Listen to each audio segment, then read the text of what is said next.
Hey everyone, Matt from Brooks here. Today it's time for a thoughts video on something I hadn't expected to enjoy, but I really do. It's a minifig vending machine. Stay tuned and check it out.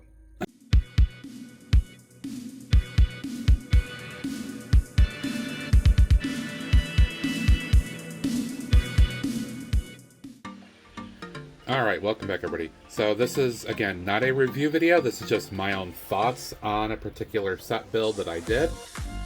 This is the Minifig Vending machine that came out, I believe, in 2025. Something I had in the backlog for a little bit, and I built this as part of a charity set of streams recently on my Twitch channel. First thoughts overall, it's really good. There's a lot of goodness here. It looks the part.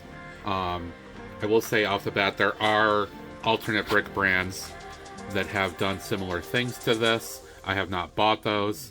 I bought this with my own money. But the build experience and the way that it came out overall, really, really, really good.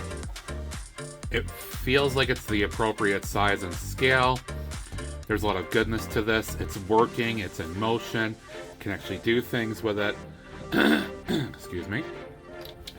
And it just looks great. This will look fantastic on a shelf. So first thing I want to do is show you the best part of this, right? So I will say I don't have the minifigures inside the capsules. They're separate over here. I'll show you those in a bit. But I want to show you how this works. You do get a couple of these little fake token pieces. It's a couple of tiles back to back, basically. I've already got one in there. So I'm going to twist the handle. It's a one direction. And it pops out a little module, a little ball here. These are Lego plastic. You can open these up and put stuff in here. I don't know what you would use these for beyond this. These two pieces are held together by Technic pins, but they work perfectly. The mechanism in here is actually a really sleek, where you have built up multiple levels to create the rolling mechanism for the ball to come down ramps into this. You do get two tokens, right? So you put one into this little slot here, you turn it around, and it does result in the token coming back out, which is nice. You get two of them. Let me do this again and show you if I can get this actually out of here.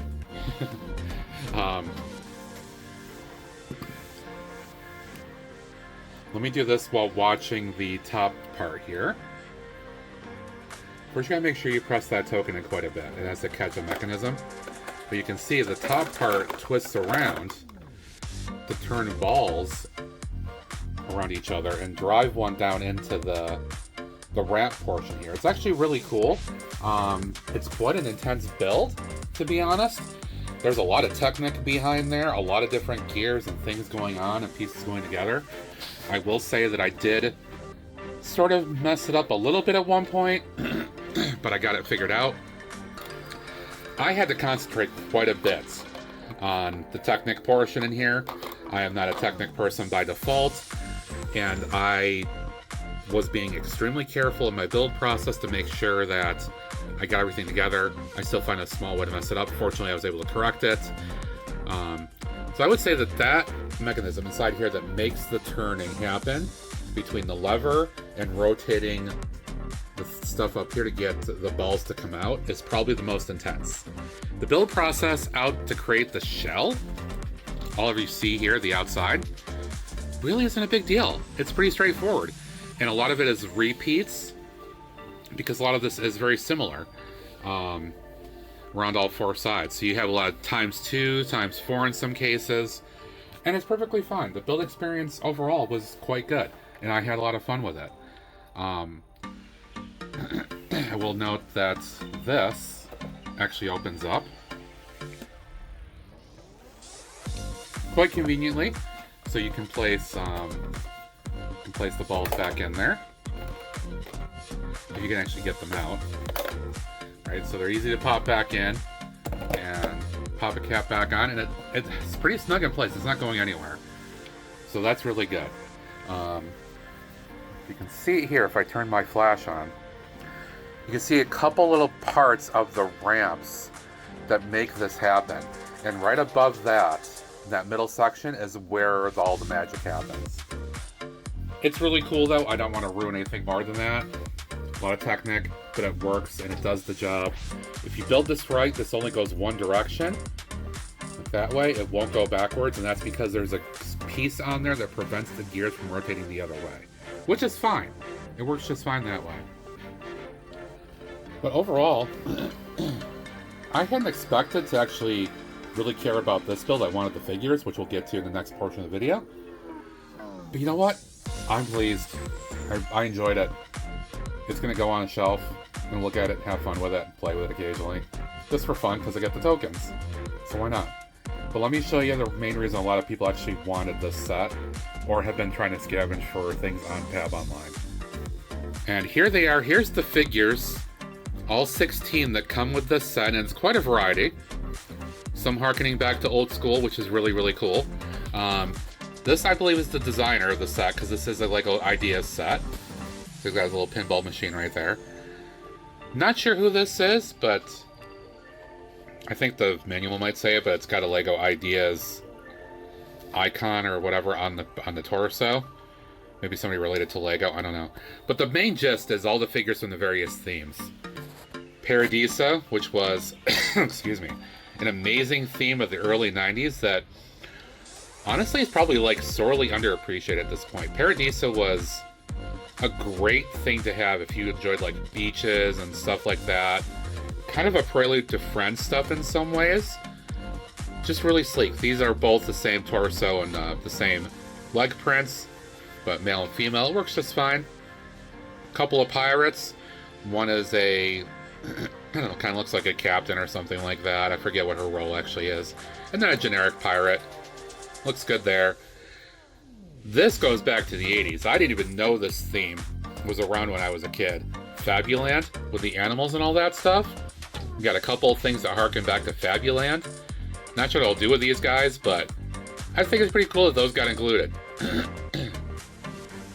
One of the castle themes, I think these are the Kraken, if I remember correctly. They got some cool shields, cool armor, cool torso prints. I really like that. You can see the shield right there with the Kraken on there. Looking good. And then the other one, I believe, are the Griffins. They could be close to the Lion Knights, though. They could be related, basically. One male, one female there. And then the last group, we got 2 turquoise or teal classic space figures and 2 in this kind of pearl gold color. I'm not a collector of these guys. I know other people do. But I can see that this being a thing for people who want to get their hands on and Pab and all that stuff for the classic space collection. I know some people have been getting these guys for space or castle factions. Not sure about the pirates or anything else, but I think it's a great set. I love what they did here. I'm happy to have these. Really, really cool. They may get integrated into stuff, I'm not sure, or they might just hang out on the display. We'll see, but great figures, well done by LEGO to include this. Especially things like Fabuland and Paradiso that you don't even know of anymore. Super cool. So there you go. There's some of my own thoughts on this build. I think this is retailing for like $160 US. Is it worth it? Yeah. I mean, if you count 16 figures and you value them at like $4 or $5, that's a good bit of it. And then counting up all the parts here, it may be $100 or something. I think in the end, it kind of does make it more or less worth it. Maybe 180, I forget what it was, but I think it does make it worth it overall between the build experience and what it is. The fact that this is eminently playable and you can enjoy it over and over again. You get a lot of great figures, a lot of good stuff. So for me, it was definitely worth it. I'm happy to have it. I enjoyed it. I will continue to have it displayed and play with it occasionally because why not? It's made to be used that way. So I hope you enjoyed that. As always, this and many other things I do were built on my Twitch streams at Brooks Bricks. Give me a follow over there. And I do simulcast here on my YouTube channel as well. Make sure to like, comment, subscribe, all that good stuff. Thank you for watching. I do appreciate it. Watch the channel for more thoughts videos and mock videos and all that great stuff. Until next time, bye for now.